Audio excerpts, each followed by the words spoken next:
হতাশ হয়েও না, নিরাশ হয়েও না। একা লাগছে, কষ্ট লাগছে, মনে হচ্ছে কেউ ভালোবাসে না, মনে হচ্ছে কেউ বোঝে না, মনে রাখবা আল্লাহ তোমারে বোঝে, আল্লাহ তোমার সাথেই আছে। সুবহানাল্লাহ পড়েন। একাকিত্ব বোধ করবেন না। আচ্ছা, যদি খুব বেশি একা লাগে কি করতে পারেন?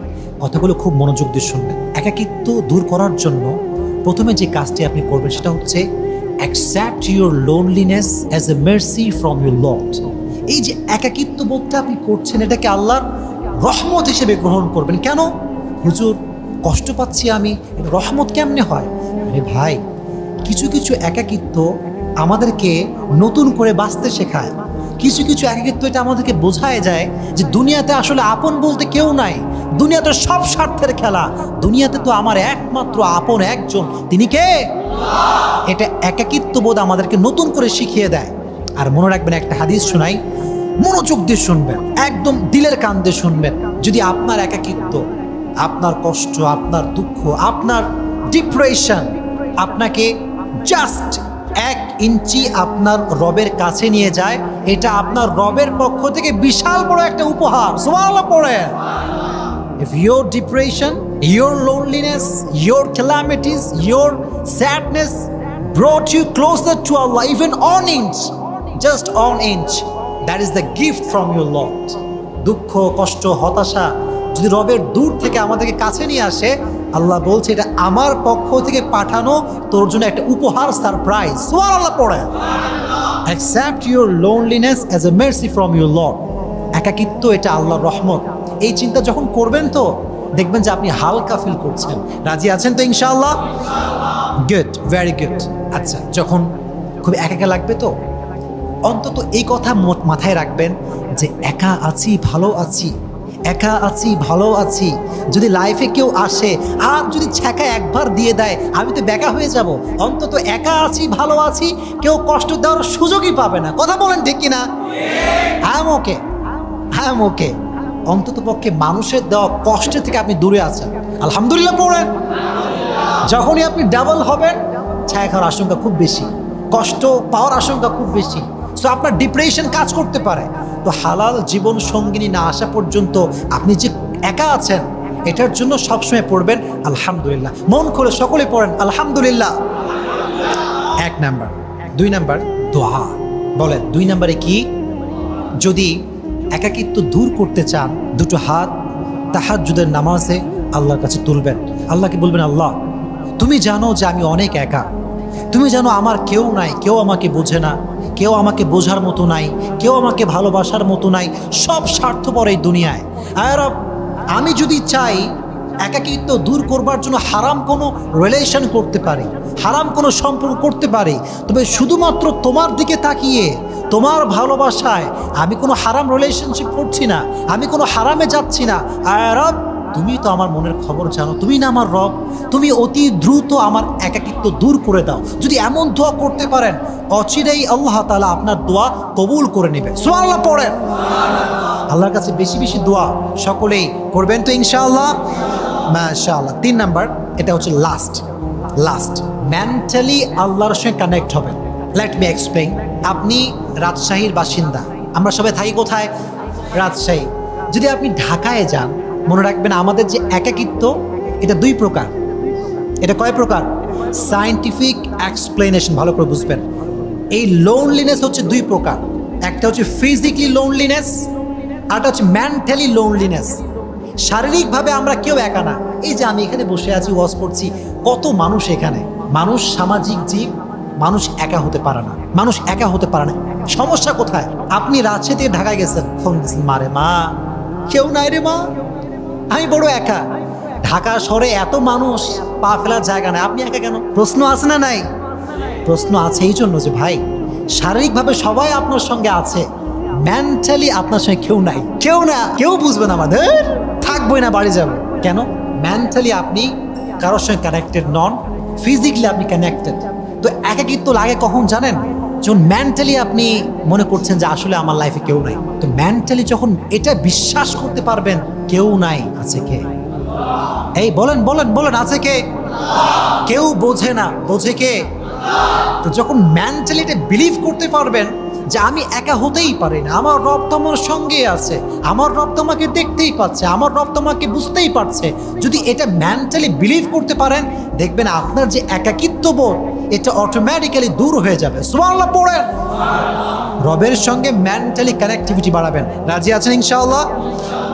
যুবকরা, যখন তুমি সিঙ্গেল, তোমার বন্ধু কিন্তু বেশি সুবিধার না। বন্ধু আর কতদিন সিঙ্গেল থাকবি, আমি একটা ম্যানেজ করে দিচ্ছি, এদিকে আয়। আমার কাছে অনেক কালেকশন আছে, কেমন লাগবে বল, সাদা কালো ফর্সা ধলা যা বলবি তাই দিব, কোনো সমস্যা নাই। কি এরকম বদমাইশ বন্ধু আছে না নাই? তুমি কিন্তু এইটা বলো না যে ভাই তাই তোরে আর কতদিন সিঙ্গেল থাকবো, তুই বল, दे একখান दे हमारे ना। नो माय फ्रेंड नो, आपको ये कहना नहीं है, आपको ये कहना है कि मेरे दोस्त अगर अकेलापन दूर करने के लिए मुझे हराम में ही जाना पड़े तो उससे 1000 गुना ज्यादा अच्छा तो ये है कि मैं अकेला ही मर जाऊं। ঠিক না বলেন? যদি একাকিত্ব দূর করতে আমাকে হারামের আশ্রয় নিতেই হয়, এর চাইতে আমি একা মরে যাব, হারামের আশেপাশেও আমি যাব না। কথা বলেন ঠিক না? এই জাহান্নামটা হচ্ছে বিশাল বড় একটা ঘাটির মতো। লিতাগিনা মাআবা, for the transgressors a place of return. যারা অবাধ্য হবে, নামাজ কালাম পড়বে না, তাদের জন্য জাহান্নামকে ঠিকানা বানাই দিবে একজন, তিনি কে? লাবিথিনা ফিহা আহকাবা।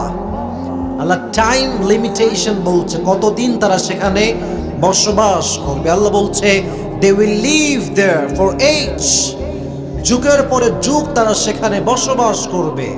তাদের খাবারটা কেমন হবে? লা ইয়াযুকুনা ফিহা বারদাও ওয়ালা শারাবা, they will have no food to eat and they will have no water to take। খাওয়ার জন্য কোনো বস্তু থাকবে না, আর পানি খাওয়ার পান করার জন্য কোনো পানি থাকবে না। ইল্লা হামিমা ওয়া গাসাকা, রক্ত এবং পুঁজ হবে জাহান্নামীদের খাদ্য। নাউজুবিল্লাহ পড়লেন না? এটা হচ্ছে সেই জাহান্নাম, এটা হচ্ছে ভূমিকা।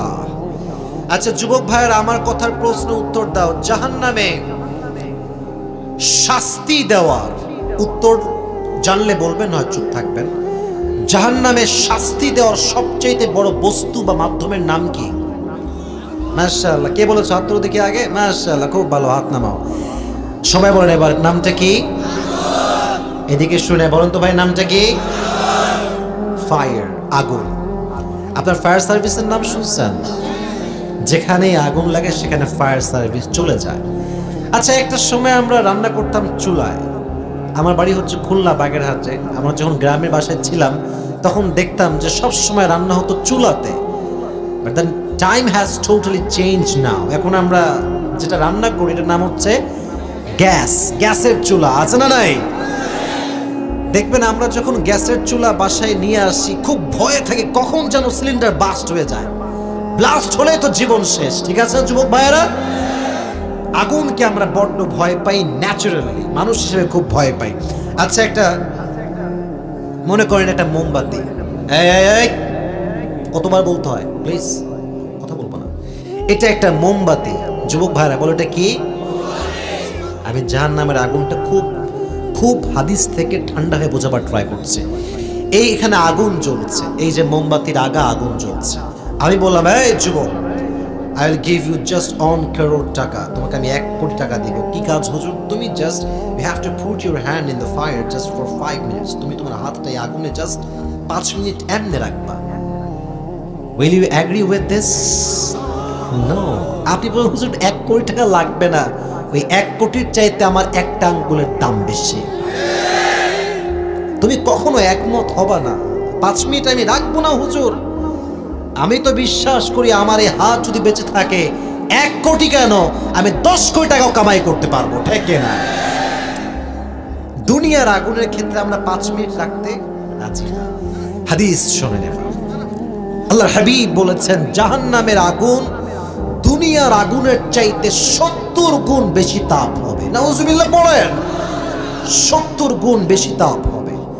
আর এক হাদিসে এসেছে জাহান্নামের আগুনকে আল্লাহ তাআলা 1000 বছর জ্বালিয়েছেন জ্বালিয়েছেন জ্বালিয়েছেন, ফলে তা লাল হয়ে গিয়েছে।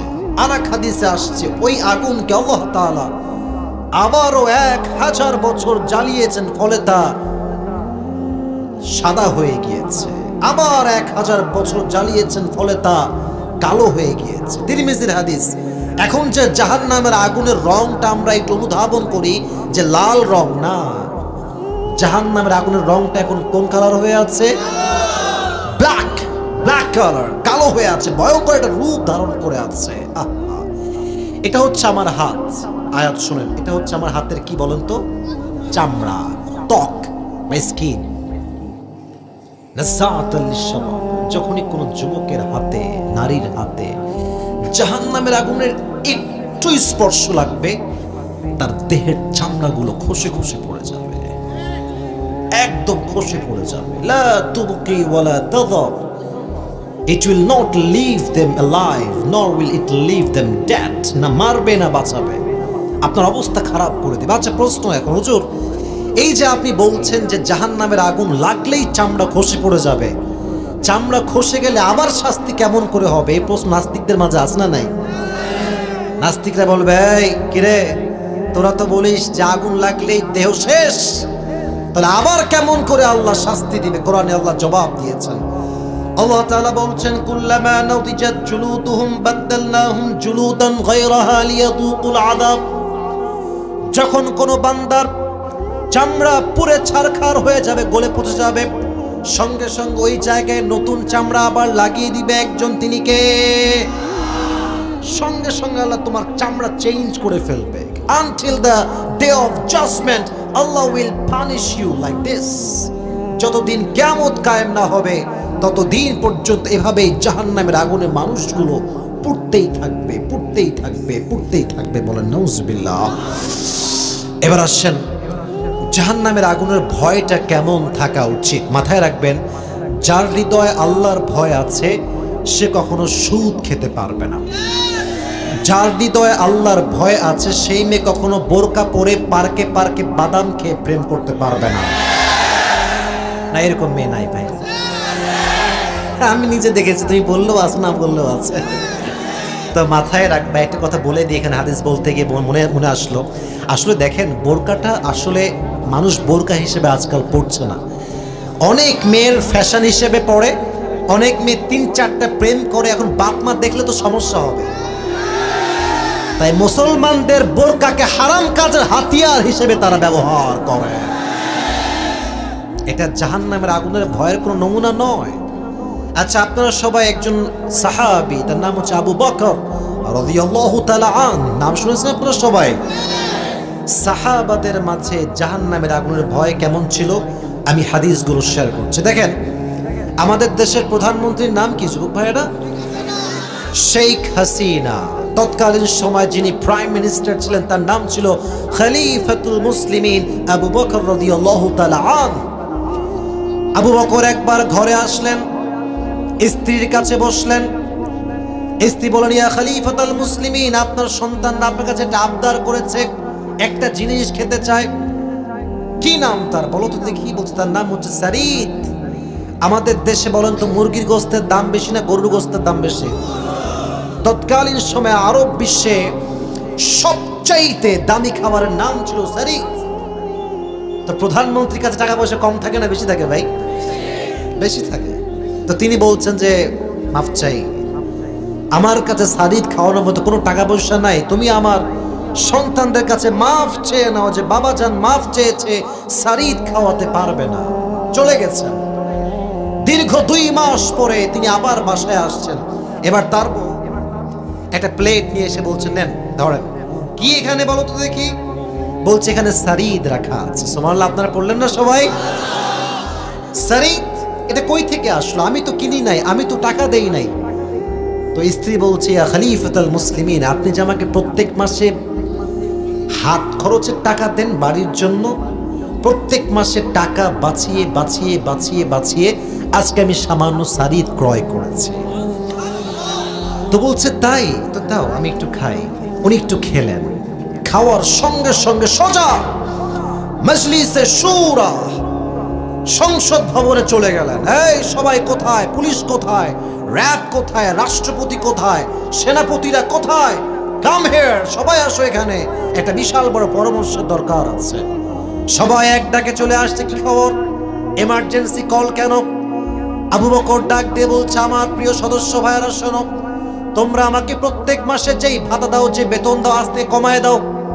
কেন কমাই দিব? কেন ইয়া খলিফাতুল মুসলিমিন, কমাবো কেন?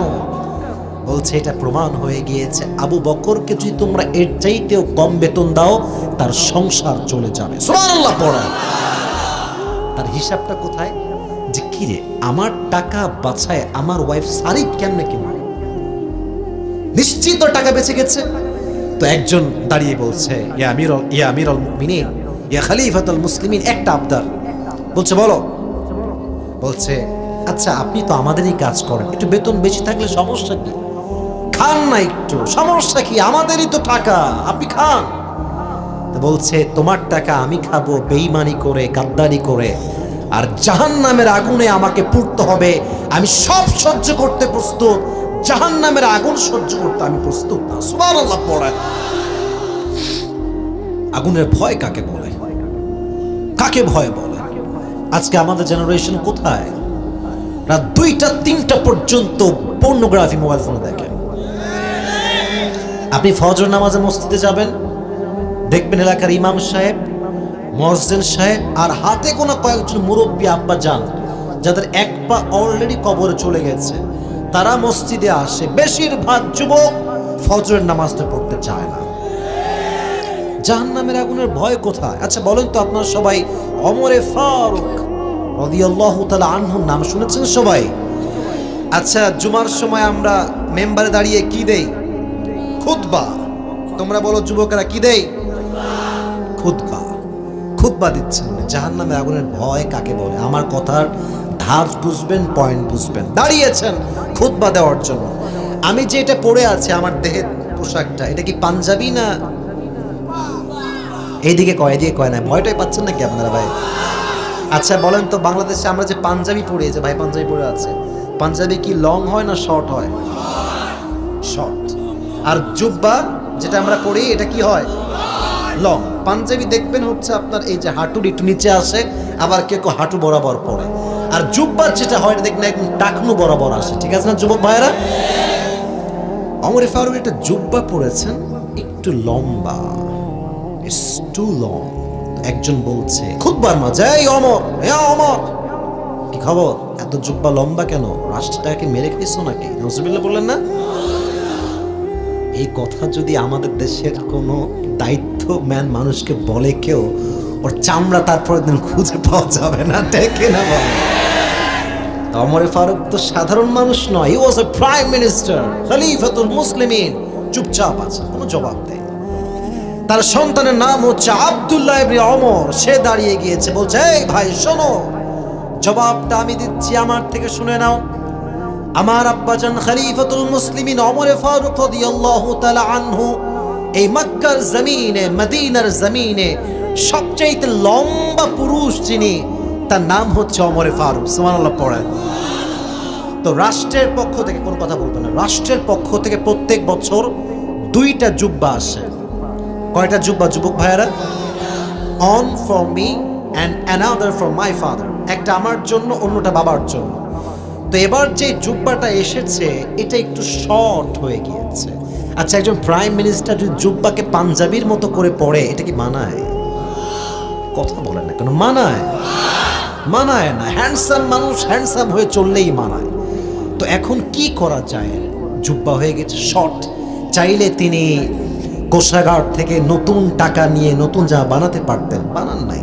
বলছে আব্বা যান কি খবর, তোমার জামা কোথায়, নিয়ে আসো। তো ছেলে বাবার কাছে জামাটা নিয়ে আসছে, বলছে আমার জামাটাও নাও। 2 জামা মিলিয়েছে, বলছে দর্জি কোথায়, দর্জিকে নিয়ে আসো। যাও। দর্জি আসছে। কি হয়েছে ওমর, ইয়া খলিফাতুল মুসলিমিন, আদেশ কেন? এত রাত, গভীর রাতে ডাকছেন কেন? বলছে এই নাও আমার ছেলের জুব্বা, এটা আমার জুব্বা, 2টাকে তালি লাগায় দাও। কি লাগায় দাও? তালি লাগায় দিব। খলিফাতুল মুসলিমিন, আপনি কি বলছেন? এইটা তালি কেন লাগাবো? আপনি চাইলে নতুন জামা পরতে পারেন। বলছে আমি তো চাইলে নতুন জামা একটা না লক্ষটা কিনতে পারি, বাট আমি জনগণের হক মেরে খাবো আর জাহান্নামের আগুন আমি পড়বো, এটা আমি কোশ্চিন কালেও সম্ভব না, আমি সহ্য করতে পারবো না। সুবহানাল্লাহ পড়ে। আগুনের ভয় কাকে বলে? কত মারাত্মক ভয়! একটা একটা চুল পরিমাণ টাকা কেউ মেরে খায় নাই। ওমরে ফারুক মারে নাই, ওসমান গনি মারে নাই, আবু বকর রাদিয়াল্লাহু তাআলা আনহু মারে নাই। সারাটা জীবন নিজে অভাবে থাকছে, রাষ্ট্রের এক পয়সায় হাত দেয় নাই। সুবহানাল্লাহ পড়ে। আর আমার এই বাংলার মাটিতে আমি কোনো ব্যক্তির নাম বলছি না, এটা সবাই জানে, প্রধানমন্ত্রী নিজেও ডিক্লেয়ার দিয়েছেন আমার এই দেশ থেকে কোটি কোটি টাকা মেরে বিদেশের মাটিতে পাচার করে দেওয়া হয়। আমরা কারো বিরুদ্ধে কথা বলি, এটা আমাদের হকের কথা, আমাদের অধিকারের কথা। আমাদের টাকা কেউ মেরে খাবে, এটা আমরা সহ্য করব, এটা কোশ্চিনকালও সম্ভব হতে পারে না। ল্যাকিং অফ ফেয়ার অফ জাহান্নাম, যার হৃদয়ে জাহান্নামের ভয় নাই, সে 1 টাকা কেন কোটি টাকা মেরে খেতে পারবে। ঠিক আছে না যুবক ভাইয়েরা? এবার বলো যে জাহান্নামে যারা যাবে এদের মাঝে জাহান্নামীদের সংখ্যা পুরুষদের বেশি হবে না নারীদের বেশি? খুব খুশি তাই না? নারীদের হবে একবারে। এই বাবারে বাবা, শোনেন একটা তথ্য বলে দিয়ে যায়, এখানে অনেক ওলামা ইকরাম আছেন। আমরা শুধুমাত্র জানি যে নারীরা সবচেয়ে বেশি জাহান্নামে যায়, বাট এক্ষেত্রে 2টি হাদিসই আছে। এক হাদিসে আসছে পুরুষরা সবচেয়ে বেশি জাহান্নামী হবে, আর এক হাদিসে আসছে নারীরা সবচেয়ে বেশি জাহান্নামী হবে। নারীরা কেন জাহান্নামী হবে? কারণ বেশিরভাগ নারী আছে এমন যারা স্বামীকে কথায় কথায় খোঁটা মারে। না না, এরকম নাই। আছে কিনা যুবক ভাইরা কথা বলো? আছে। শুধু খোঁটা মারে, বিয়ে করলে বুঝবে এমন একটা খোঁটা মারবে তোমার পুরো জীবনটা পাইনসা হয়ে যাবে। ঠিক কিনা যুবকের? এটা হচ্ছে নারীদের জাহান্নামে যাওয়ার সবচাইতে বড় কারণ। এবার আসলে একটা বিষয় আপনাদের সবার সঙ্গে শেয়ার করি।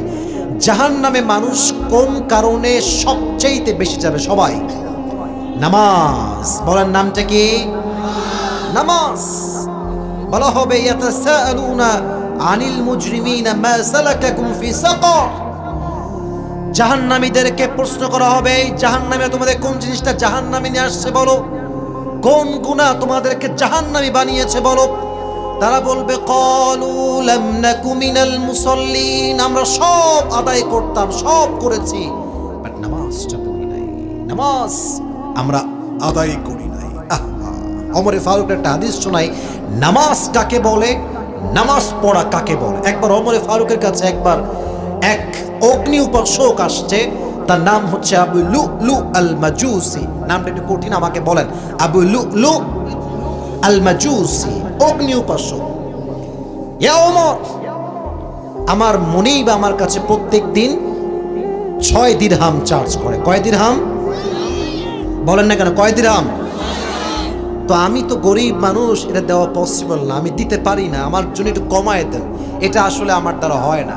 বলছে আচ্ছা তুমি কি করো, তোমার জবটা কি, তোমার কাজ কি? তো বলছে আমি তো চাকু বানাই। চাকু চেনেন না আপনারা সবাই? এদিকে কথা শুনে, চাকু চাকু চেনেন আপনারা সবাই? তো এটাকে আরবিতে বলা হয় খঞ্জর। মাকবাদাতুহু ফি ওয়াসাতি, ডান পাশেও চাকু, বাম পাশেও চাকু, মাঝখানে হচ্ছে হ্যান্ডেল। বলছে তাই নাকি, তুমি খঞ্জর বানাও? You are the richest man in Medina man, তুমি তো অনেক বড় লোক, তোমার তো 6 দিরহাম কম হয়ে যায়, আরো বাড়াতে হবে। বলছে কি, সবার বেলায় নরম আর আমি মুসলমান না, তাই আমার বেলায় গরম, তাই না? দাঁড়াও, তোমার কি করতে এটা আমি দেখতেছি। আবু লুলু আল মাজুসি ফিরে আসছে, সারা রাত দিন মিলে একটা খঞ্জর বানিয়েছে যেটা সাইজে অনেক বড়। মাকবাদাতুহু ফি ওয়াসাতি, যার হ্যান্ডেলটা হচ্ছে মাঝখানে। ফজরের নামাজের সময় যখন ওমর এসেছে, তখনকার সময় সাহাবায়ে কেরাম কানু ইউসাল্লুনা বিগালাস, তারা অন্ধকারে নামাজ পড়তেন। আর আমরা বাঙালিরা এমন সময় নামাজ পড়ি, সালাম ফিরাই দেখি সকাল হয়ে গেছে। আপনারা কি ওমরায় হজে কে কে গিয়েছেন? দেখতে ওমরা বা হজে 1-2 জন কেউ আছে? একজন আছেন। আমি লাস্ট টাইম গিয়েছিলাম ওমরাতে, ওটা আমার that was my first experience in my life. যখন আমি গেলাম, আমরা প্রথমে উঠেছিলাম মদিনাতে। কোথায়? একটু নামটা বলতে ভালো লাগছে না আপনাদের? মদিনায় কার রওজা বলেন তো? রাসূলুল্লাহ। বলেন সকলে সাল্লাল্লাহু আলাইহি ওয়াসাল্লাম। আমি যখন গেলাম, হাদিস বলতে গিয়ে কথাটা মনে পড়ে গেল। আমি যখন বিমানে যাচ্ছিলাম ভাবছিলাম যে আহা, কোন স্বপ্ন পূরণ হচ্ছে, কোথায় যাচ্ছি, আল্লাহ কোথায় নিয়ে গেল আমাকে। আমি জাস্ট মনে মনে আমার এই যে হার্টবিট যে আছে না, ধুক ধুক ধুক ধুক করতেছে। তো আমি যখন নেমেছি এয়ারপোর্টে, আচ্ছা আপনি বিরক্ত হচ্ছেন নাকি আমার কথাতে আপনারা প্রিয় ভাইরা? আমি যখন এয়ারপোর্টে নামি এট দ্য টাইম অফ ফজর নামাজের সময় মদিনার শহরে নেমে গেছি, নবীর শহরে নেমে গেছি। এত সুন্দর জায়গা, এত সুন্দর লাইটিং, এত সুন্দর শহর, মনে হচ্ছে আমি জান্নাতের বাগানে ঢুকে গেছি। গেলাম, আমাকে বলতেছে যে হুজুর আপনি এখন যাইতে পারবেন না, আগে রেস্ট নেন, তারপরে যাবেন আপনার নবীজির রোজা। আর আমি আর রেস্ট রাখেন, আমি এখনই যাব। আমি কোনো রেস্ট ছাড়া জাস্ট ফ্লাইট থেকে নেমেছি, হোটেলে ইন করছি, জামা কাপড় রেখে সোজা নবীজির রওজায় চলে গিয়েছে। মনে বড় আশা ছিল যাব মদিনায়, পড়েন, মনে বড় আশা ছিল যাব মদিনায়, সালাম আমি করব গিয়ে, সালাম আমি করব গিয়ে নবীর রওজায়, মনে বড় আশা ছিল, বলেন না, মনে বড় আশা ছিল যাব মদিনায়, পড়া আমিন। তো তখন তারা ফজরের নামাজটা খুব অন্ধকারে পড়তো। তো ওমর ফারুক আল্লাহু আকবার দিয়ে নামাজ দাঁড়িয়েছেন ফজরের নামাজের ইমাম হয়ে, আল্লাহু আকবার সানা কেরাত পড়ে রুকুতে গিয়েছে। আর পেছনে আছে আবু লুলু আল মাজুসি, পেছনে আছে খঞ্জর।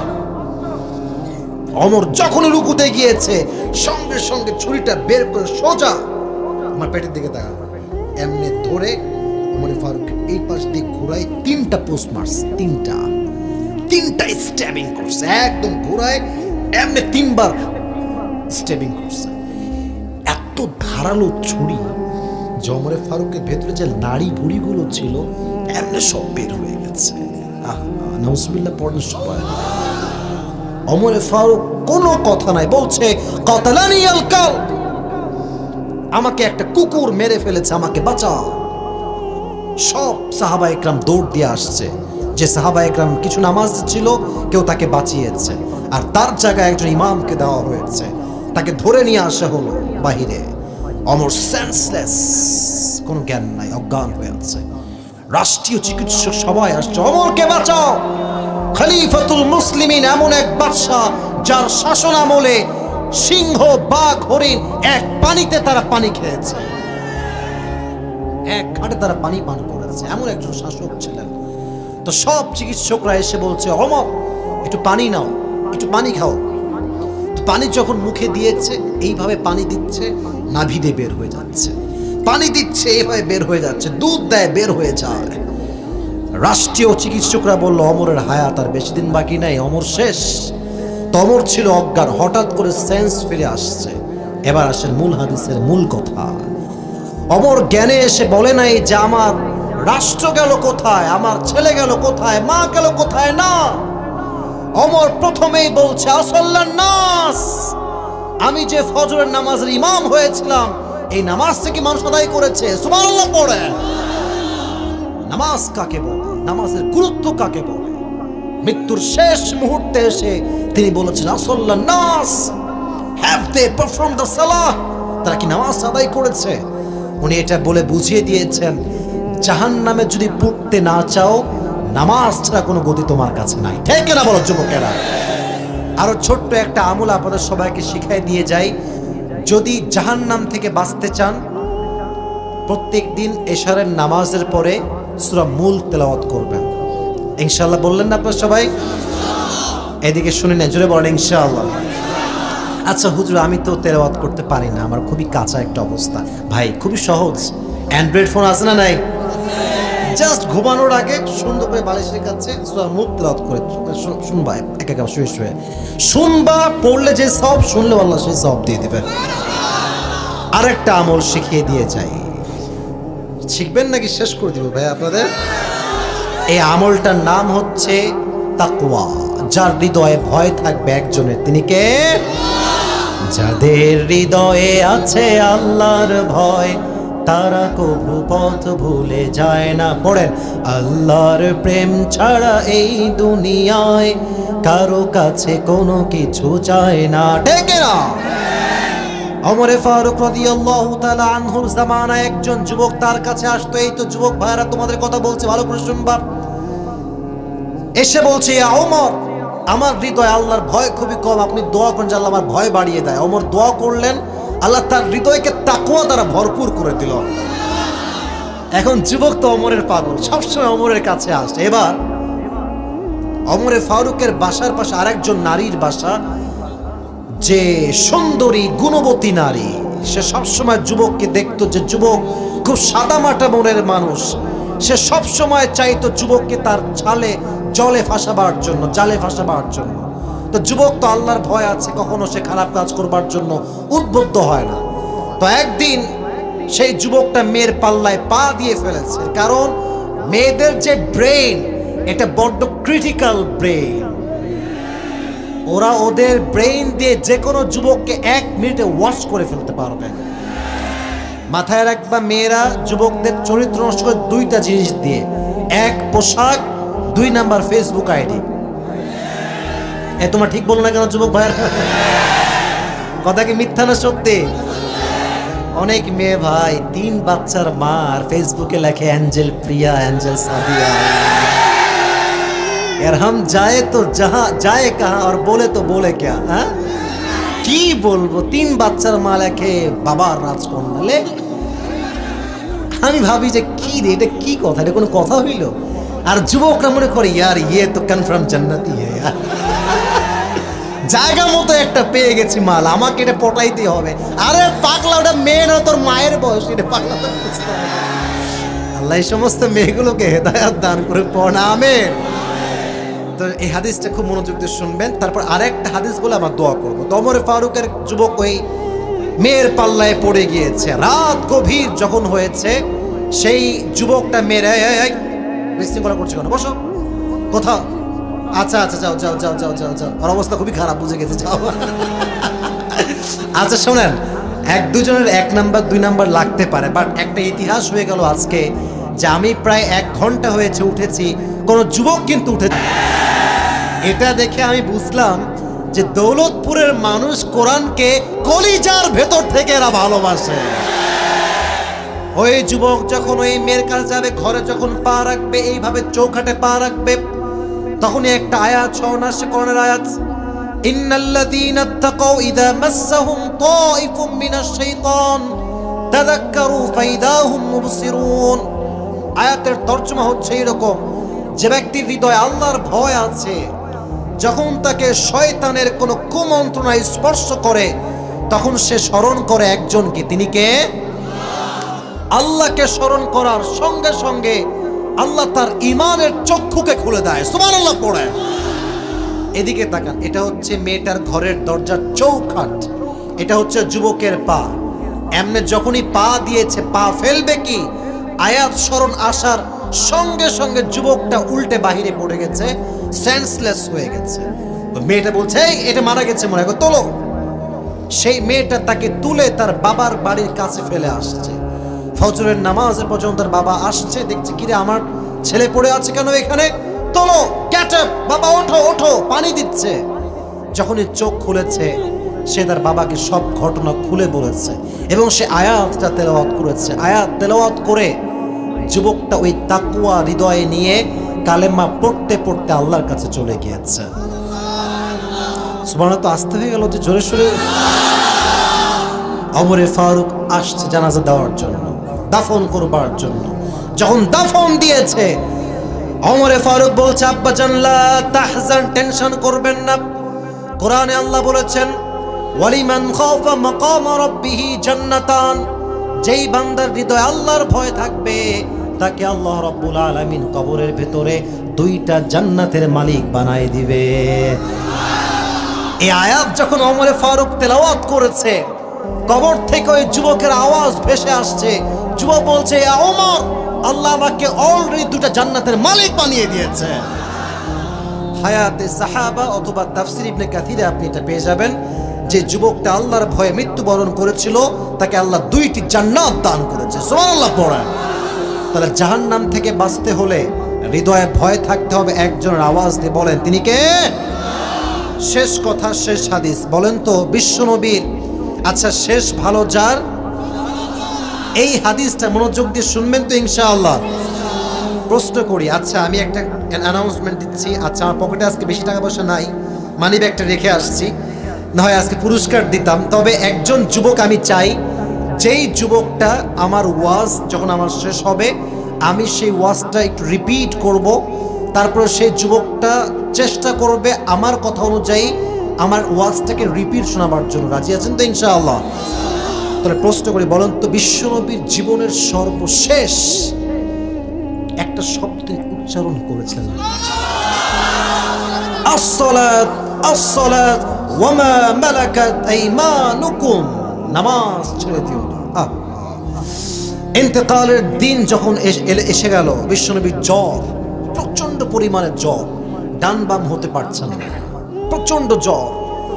ফজরের নামাজে পড়ে আসছে জিবরাইল, নাম কি বলেন না, নাম কি? এসে বলছে ইয়া রাসূলুল্লাহ আসসালামু আলাইকা ইয়া রাহমাতাল লিল আলামিন, নবী হে আল্লাহ আপনাকে সালাম পাঠিয়েছে আরশে আজিম থেকে। নবীজি বলছে ওয়া আলাইকুম আসসালাম, কি খবর?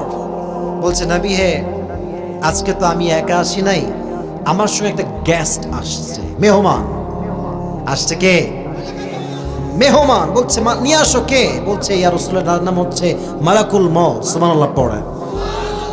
তো এদিকে তাকান, আমি একটু আপনাদেরকে অভিনয় করে দেখাই যেন আপনার হাদিসটা একটু অনুধাবন করতে পারেন। তো মালাকুল মউত যখনই সে ঘরে প্রবেশ করেছে, এসে বিশ্বনবীকে বলছে আসসালামু আলাইকা ইয়া রাহমাতাল লিল আলামিন, নবী আপনাকে সালাম, এবং আপনি পৃথিবীর একমাত্র মানুষ যাকে আমি মালাকুল মউত প্রথমবারের মতো সালাম করেছি। সুবহানাল্লাহ পড়েন। আমি কাউকে কখনো সালাম দেই নাই, আপনি প্রথম মানুষ যাকে আমি সালাম দিয়েছি। নবীজি বললেন তাই? দাঁড়াও, কি হয়েছে তোমার, তুমি কি কাজে আসছো?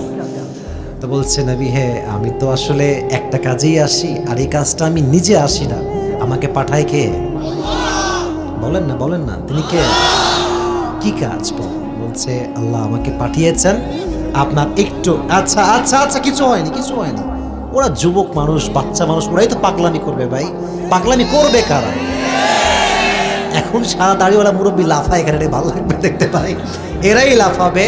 মাথায় রাখবেন, মসজিদে বাচ্চারাই দুষ্টুমি করলে মানায়, মুরব্বীরা দুষ্টামি করলে মানায় না, ঠিক না? তোমরা একটু বামে আসো। এই পিচ্ছে, এক মিনিট এদিকে আসো, এদিকে এদিকে। ওর বয়স দেখেন আপনি, ওর বয়স কত? 12 থেকে 11 হবে। এমন ছোট ছোট বাচ্চা। সেদিকে আমি ক্রিকেট খেলা খেলি মাঝে মাঝে, আমার দেখছেন ফেসবুকে, মাঝে মাঝে খেলি একটু, মানে শরীরকে ঠিক রাখার জন্য। ওই সেদিন মাগরিব পরে ভাবলাম যে মাহফিল ধরবো ইনশাল্লাহ, আগে একটু ক্রিকেট খেলবো। তো যখন ক্রিকেট খেলতে নামছি, মাঠে না রাস্তার উপরে, তো আমি ওই পাঞ্জাবি পরেছিলাম, আমার ক্যাপ ছিল মাথায় যেন কেউ চিনতে না পারে। তো একজন ছেলে, কত বয়স হবে, 7 থেকে 8 বছর বয়স হবে, ও তাকায় আছে, ওই দূর থেকে তাকায় আছে। কি রে বাচ্চার কি হইলো রে, কি হার্ট অ্যাটাক করলো নাকি, কি হইলো? পরে ওকে আমি ডাকলাম। এটা আমাকে যে সে দেখে সারপ্রাইজড হয়েছে ব্যাপারটা এটা না, ব্যাপারটাকে আমি বলছি। ছোট্ট ছেলে, হয়তো 4 বা 5 পড়ে। বললাম এদিকে আসো, এদিকে আসো, কি হয়েছে তোমার? বলছো হুজুর আপনি আসিফ হুজুর না? বললাম তুমি আমার তোমার বয়স কত? ও হুজুর আমি টিকটক চালাই। আজীব কথা। কিন্তু আমার আফসোস কোন জায়গায় জানেন?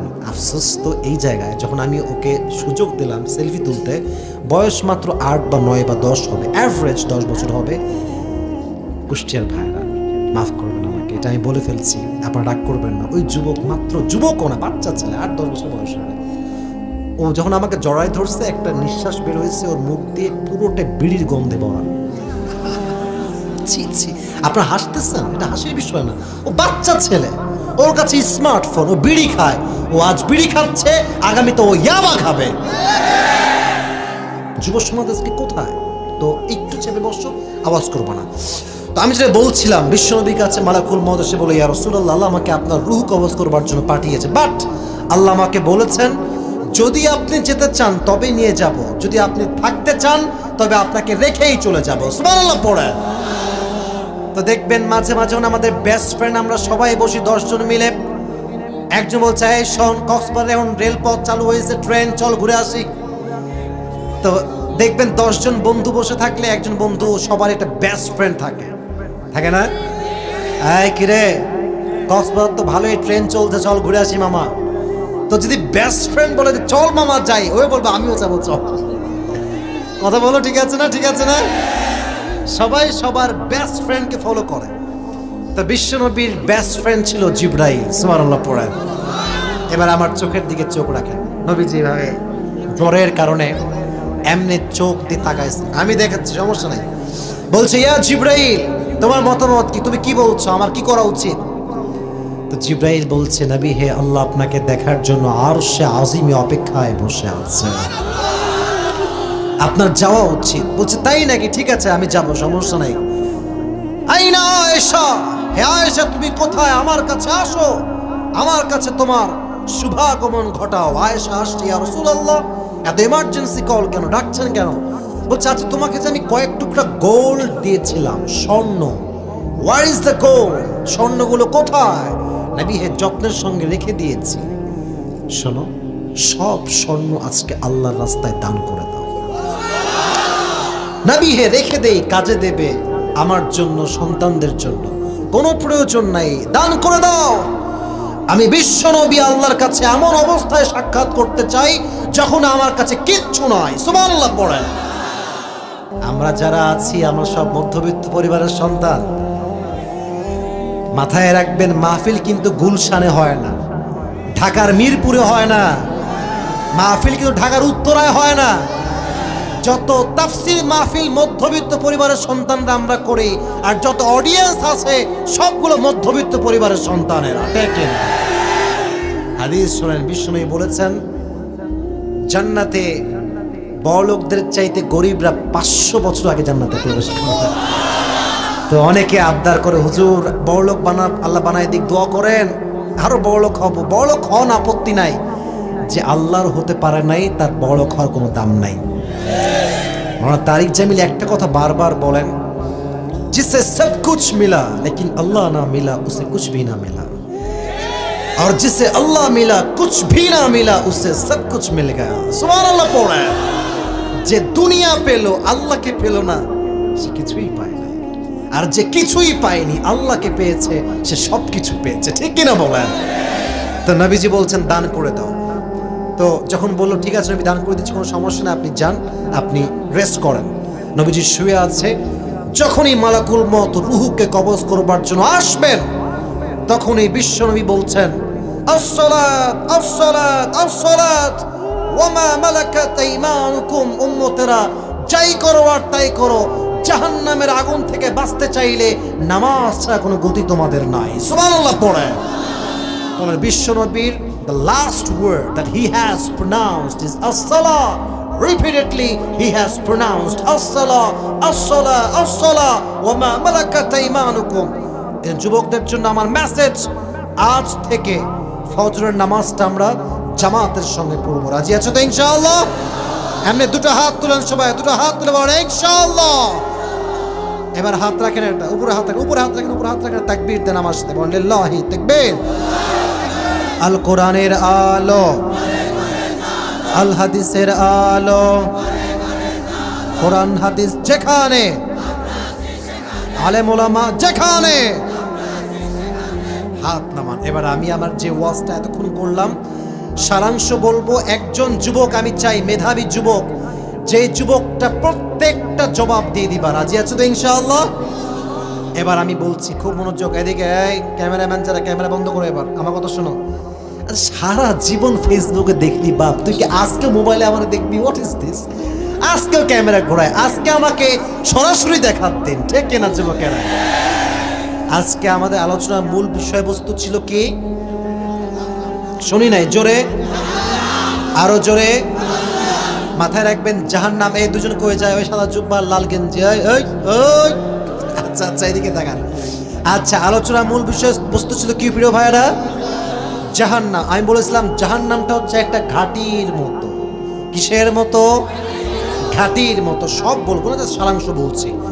বলেছিলাম যে জাহান্নামের শাস্তির একটা বড় মাধ্যম আছে, নামটা বলেন, এটার নাম কি? কয়েকটা আয়াত বলেছি, সব বলবো না, জাস্ট সারাংশ বলছি। এক হাদিসে আসছে জাহান্নামের আগুনকে আল্লাহ 1000 বছর জ্বালিয়েছেন, ফলে তা লাল হয়েছে। আবার 1000 বছর জ্বালিয়েছেন, সাদা হয়ে গিয়েছে। আর 1000 বছর জ্বালিয়েছেন, মারহাবা বলেন। আচ্ছা, এবার একটা আয়াত বলেছিলাম যে জাহান্নামের আগুন যখনই কারো দেহে স্পর্শ করবে খসে পড়ে যাবে। এখন নাস্তিকরা যে প্রশ্ন করবে, যদি জাহান্নামের আগুনের চামড়া পুড়েই যায় তাহলে আবার শাস্তি কেমন করে হবে? নতুন চামড়া দিবে। নাউদিজাত জুলুদুহুম বাদদালনাহুম জুলুদান গায়রাহা লিয়াযুকুল আযাব। Whenever your skin will be burned by the fire of hell, Allah will change your skin again and again so that He can punish you more until the day of judgment. যতবার চামড়া নষ্ট হবে ততবার নতুন চামড়া লাগাই দিবে কে? এটা ছিল জাহান্নামের আগুনের কথা এবং জাহান্নামের আগুনের ক্ষেত্রে একটা আয়াত, একটা হাদিস, একটু মাথায় রাখলেই হবে। আচ্ছা, আমি বলেছিলাম জাহান্নামের আগুনের ভয় সাহাবা ইকরামদের মাঝে কেমন ছিল, এটা আমার 3rd চ্যাপ্টার ছিল। সেক্ষেত্রে আমি মাত্র 2টি হাদিস বলেছিলাম। 1 নম্বর হাদিস হচ্ছে আবু বকরের কাছে তার সন্তানরা কি খেতে চেয়েছিল, একজন বলেছে, বাদ বাকি কেউ বলে না। বলেন না, কি নাম? কি নাম? সারিদ। তিনি কি খাওয়াইছিলেন? তার বউ খাওয়াইছে। পরে গিয়ে তিনি বেতন কি বাড়াইছেন না কমাইছেন? তিনি বাড়াতে চাইলে বাড়াতে পারতেন, বাট তিনি জাহান্নামের আগুনের ভয়ে বাড়ান নাই। সুবহানাল্লাহ পড়ে। আরেকটা হাদিস বলেছিলাম, ওমর ফারুক এবার জুব্বা পরেছিল, জুব্বাটা it was not short, it was long. তো বললো, ওমর তুমি কি রাষ্ট্রের টাকা মেরে খেয়েছো? তার সন্তান কি বলেছিল? 2টা জামা আমরা পাই, আব্বার জামা আমার জামা, 2টা তালি দেওয়া হয়েছে, তাই এটা লম্বা হয়েছে। নতুন জামা কেন কিনেন নাই? জাহান্নামের আগুনের ভয়। সুবহানাল্লাহ পড়েন। তাহলে আবু বকর এবং ওমর রাষ্ট্রের টাকা মেরে খান নাই, and the reason was just fear of জাহান্নাম। জাহান্নামের আগুনের ভয় আছে যেখানে, সেখানে কোনো সুদ, ঘুষ, ডাকাতি, রাহাজানি, ধর্ষণ থাকতে পারে না, ঠিক না? জাহান্নামের আগুনের ভয় কিন্তু 2টা হাদিস। এবার বলেছিলাম 4 নম্বরে এসে যে জাহান্নামের সবচাইতে বেশি কারা যাবে। এখানে আমি একটা তথ্য শেয়ার করেছিলাম।